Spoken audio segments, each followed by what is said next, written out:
In March of 2020, the Microsoft Excel team released the let function. And in this video, I will cover this new function in details. I will share examples to help clarify how it works. I'll explain why this was a highly anticipated function. And at the end of this video, I will talk about the benefits and the availability of the let function. So let's get ready to excel. I'm making this video based on the request from one of the channel's subscribers, Bernard Simmons. Thank you for your comments and support, and if anyone is interested in a specific topic, please don't hesitate to let me know in the comments below. I'll be more than happy to make videos based on your requests. Okay, so the let function, in its simplest definition, is a function that allows us to assign values to names. For example, take a look at this very first example up here. I think the best way to explain it is to read it out loud from left to right, like this. Let the name x be equal to 5, and then use it in this calculation. All we're really doing is just setting a name to a value, then using that name in the calculation. So without running this actual function in Excel, let's solve this first example manually. Since I'm letting x be equal to 5, then the calculation of x minus 1 is nothing more than 5 minus 1. So the answer should be 4. And that's basically it. Now this is not the true reason why the Microsoft Excel team introduced this function. But hold that thought until later when I show you more examples with long formulas and also talk about the true benefits of this function and why it's such a big deal. Next, let's look at another example. Here I use the same concept as the first example, but I use more than one name and one value. Microsoft said that the limit for name-value pairs is 126. And in this example, I'm using 3 name-value pairs. So based on what I just learned in the first example, I can read this formula like this. Let x equal 5, and y equal 2, and z equal 10. And then use them in this calculation. So just like before, if we solve this let function manually, we should then get 17. How did I get 17? Because the calculation says to do x plus y plus z. And since we set x to be 5 and y to be 2 and z to be 10, then 5 plus 2 plus 10 is 17. Now, these last two examples use letters for names, but we can also use any text for names. So words are very much allowed, of course, like in this example. I'm letting the area length be equal to 10, and I'm letting the area width be equal to 5. Then I'm using these names in my following calculation, which would give us an answer of 50. So based on these 3 examples, we now can see that the let function can run on a minimum of 3 arguments, which are 1 name, 1 value, and 1 calculation. And it can have many name and value pairs, again up to 126, but always, always, always, the last argument has to be the calculation. So as we saw in the first example, we had 1 name value pair, then we ended the function with a calculation. In the second example, we had 3 name value pairs, and again, we ended the function with a calculation. And the last example had 2 name value pairs, and as usual, 1 calculation. So that's the format of the let function. We can have as many as 126 name value pairs, but we have to end the function with a calculation that uses these names. Now, let's see the first 3 let function examples in action here in this Excel sheet. Starting with the first one, I'll click on the cell where I want to display my result. Then I'll type an equal sign to tell Excel that I'm starting a formula. Then I type let. Now, if you don't see the let function in your Excel version, please stick to the end of this video and I'll talk more about this topic. Okay, back to my formula here. I now can hit Tab on my keyboard to enter into the let function. Then my first argument is the name, which I'll call x, then a comma to move to my next argument, which is the value, and I'll type 5. Then a comma to move to my next argument. And you can see that this argument can be a calculation to end my function, or I can continue with more names. But since I'm done with my names, I'll now type the calculation, which is x minus 1.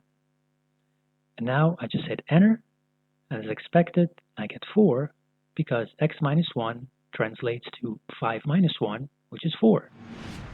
Now let's run through the second example as well. I'll click on the cell where I want to display my result, then I'll type an equal sign, then I type let, followed by a tab on my keyboard. For my first name, I'll type an x, then comma, then for the x's value, I'll type 5.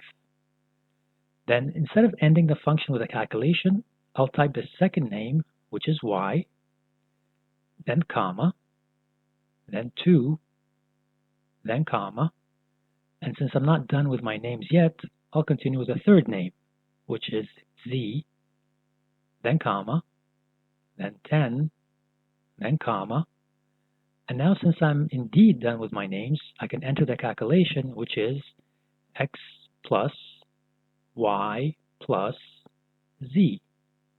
Then I hit enter, and as expected, I get 17. And for my last example here, I'll run through it quickly as well.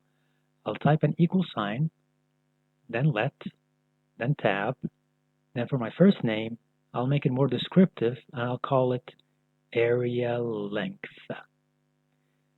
Then a comma, then a 10, then comma, and I'll call my second name area width, followed by a comma, then 5, then comma, and since I'm done with my names, I now can type the calculation, which in this case is area length times area width.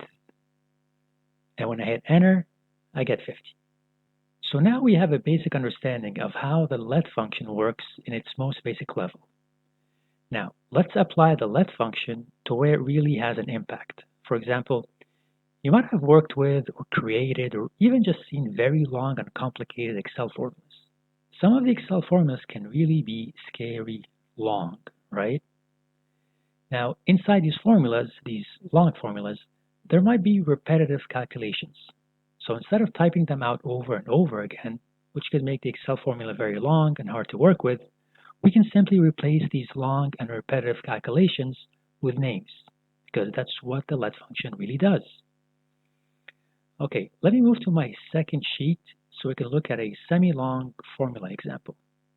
For this small table, I wrote a formula to filter the data to only show data for the name Fred. And I'm sorry, I have to muddy the waters a bit so I can create a long formula to demonstrate the powerful use of the let function. So in addition to filtering the data on Fred, I also want to check if any of the cells in the Fred filtered data is actually blank. And if it is blank, I want to insert asterisk symbols in that cell so that it stands out. Now, we are not here to learn how to filter or how to write a long and complicated formula. We are here today so we can learn the let function and how it works. So here is a long and complicated formula that will allow us to filter the data on Fred and replace empty cells with asterisk symbols. I will copy it for now, and then I'll come to any cell where I want to display my result, then start with an equal sign, and paste my formula here. Then I'll hit enter.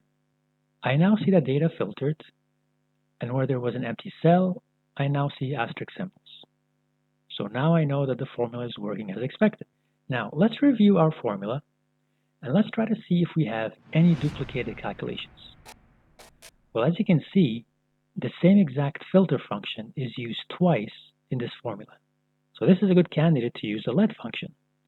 I simply would replace all this with a name, which would make this long formula simpler and shorter. For example, I can replace all that with just the letter X. Again, it's really up to you what you call the name, so I will now rewrite this same formula using the let function. I'll click on the cell where I want to display my result, then I'll type an equal sign, then the word let, then a tab, then type an X for my name, and for my value, I want to type the repetitive value from my long formula, which is filter, parentheses, A2, colon, D8, comma, A2, colon, A8 equal sign, double quotes, then Fred, then double quotes, then close parentheses. So basically, I just wrote this part of the formula as we see it here. Now I continue with a comma, and since I only have one name, I need to enter a calculation, which is the original long formula, which I can just paste it here by hitting Ctrl V on my keyboard. Then I'll add a closing parentheses. Now, I need to replace any instance of the filter part of this long formula with just the letter X, like this.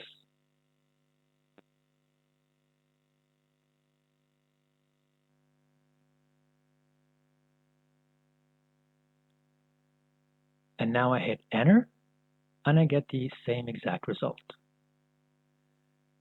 So let's compare the two formulas together now. The top formula is the original long formula, and the bottom one is when I use the formula inside the let function. I basically shrunk this big top formula here into the let function here. So the let function allowed me to replace this repetitive part of the formula with just an X, which basically simplified the long formula to just this. See how much it shrunk by?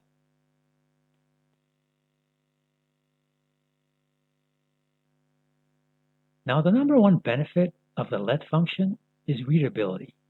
This is where the let function truly shines, and that's part of the reason why the let function is such a big deal. The let function can make any long formula with repeated items shrink in size, which makes it much easier to read and much easier to work with. And the second main benefit of the let function is efficiency and performance. You see, anytime there's a repeated calculation in an Excel formula, Excel has to do the work to perform that calculation. So if you have a very long formula with, say, 4 repeated calculations, then Excel has to do the same calculation 4 times, which can be a performance hit on Excel. However, if you replace that repeated calculation in a let function, then Excel will only do that calculation just once and store that calculated value in the name you specified, so it can be used as many times as needed in your let function. So we can calculate only once, and we can use it as many times without recalculating it over and over and over again. In general, when Microsoft releases new features to their products, they roll them out in phases and to certain groups of people. And then after some period of time later, they make the new features available to more people and to the general public. For this let function, it was first released around mid-March of 2020 and was only made available to Office 365 subscribers who are also part of the Office Insider community. So if you are currently an Office 365 subscriber, I would suggest that you first open up your Excel application and just see if the let function is available to you. If it doesn't show up, then that means you need to join the Office Insider program. I'll leave a link in the description below. For a fun question, can you tell me where does the name of the let function come from? I mean, why is it called let? I'll help you by dropping a hint in the comments below. So please let me know your guesses and thoughts below as well. And if you have any questions about anything that I covered in this video, or if you need more clarification, please do let me know in the comments below. And as always, if you enjoyed this video and found it helpful, please remember to like, share, comment, subscribe, and click the bell icon.